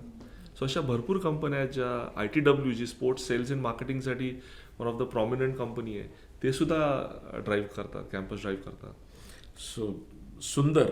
आणि एक मला ह्याच्याबद्दल असं विचारायचं निलेश, 2020ला राष्ट्रपतींद्वारे तुम्हाला जे गौरवण्यात आलं राष्ट्रीय खेल प्रोत्साहन पुरस्काराने, तो अनुभव कसा होता? स्पेशल. म्हणजे आत्तासुद्धा बोलताना माझ्या अंगावर काटा येतो, गुजबंप येतात, कारण इमोशनल मोमेंट.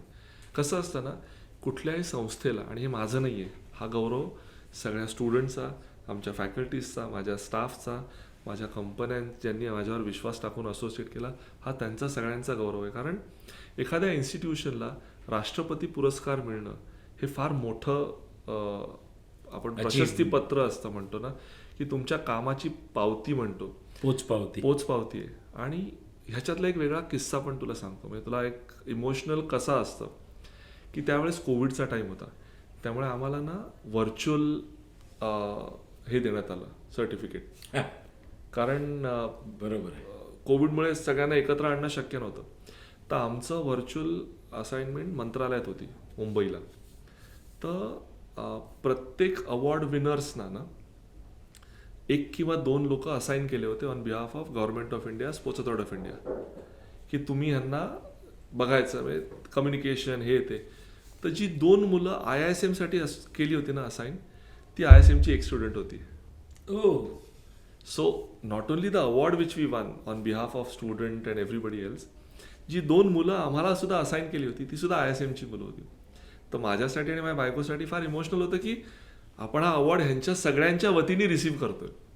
कारण ह्याच्यात त्या प्रत्येकाचं कॉन्ट्रीब्युशन आहे, आमच्या फॅकल्टीजचं कॉन्ट्रीब्युशन आहे, माझ्या स्टाफचं कॉन्ट्रीब्युशन आहे, ज्यांच्यामुळे आम्ही फक्त रेप्रेझेंट केलं तो रिसीव्ह करायला. पण IISMला मोठं करण्यात या प्रत्येकाचं कॉन्ट्रीब्युशन तेवढं आहे. जबरदस्त, खूप छान. असंच काम करत राहा आणि विद्यार्थ्यांना दिशा देत राहा. खरंच थँक्यू फॉर एनकरेजिंग वर्ड्स. आणि हेच मोटिवेशन आम्हाला असतं की जेव्हा एखादा मुलगा आम्हाला कुठल्या इव्हेंटला किंवा कुठे जेव्हा भेटतो तेव्हा म्हणतो, sir do you remember me, I am a 2014 batch. क्या बात. Sir do you remember me, I am a 2011 batch. हे खूप सॅटिस्फाईंग असेल. ब्रिलियंटली, कारण त्यांना लिडरशिप रोलमध्ये आज रेडबुलचा इंडिया हेड जो IP हेड करतो तो आपला स्टुडंट आहे, क्या बात. स्पोर्ट्स डिव्हिजनचा क्रिस लॅनिंग. आम्ही खूप स्वतःला असं यू फील एक्स्ट्रीमली प्राऊड आणि इमोशनल की आपले स्टुडंट्स अशा रोल्समध्ये कामं करतायत. त्याच्यामुळे आपल्याला, आणि आज तेच लोक आपल्याकडे येऊन परत रिक्रुटमेंट पण करतायत. बरोबर, ह्याच्यापेक्षा मोठी गोष्ट काय असू शकते? प्रश्नच नाही.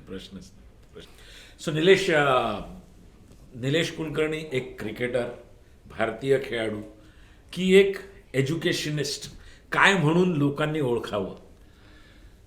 माझं पर्सनल जर का ओपिनियन विचारशील तर निलेश कुलकर्णी जो क्रिकेट खेळला त्यांनी आज शिक्षण क्षेत्रात काहीतरी सुरू केलं, माझी ही ओळख असावी हे माझी अपेक्षा आहे. निलेश, तू वेळ दिल्याबद्दल खूप खूप खूप धन्यवाद. Thank you thank you very much. Thank you for inviting me and wish you all the best for this. Thanks. Thank you.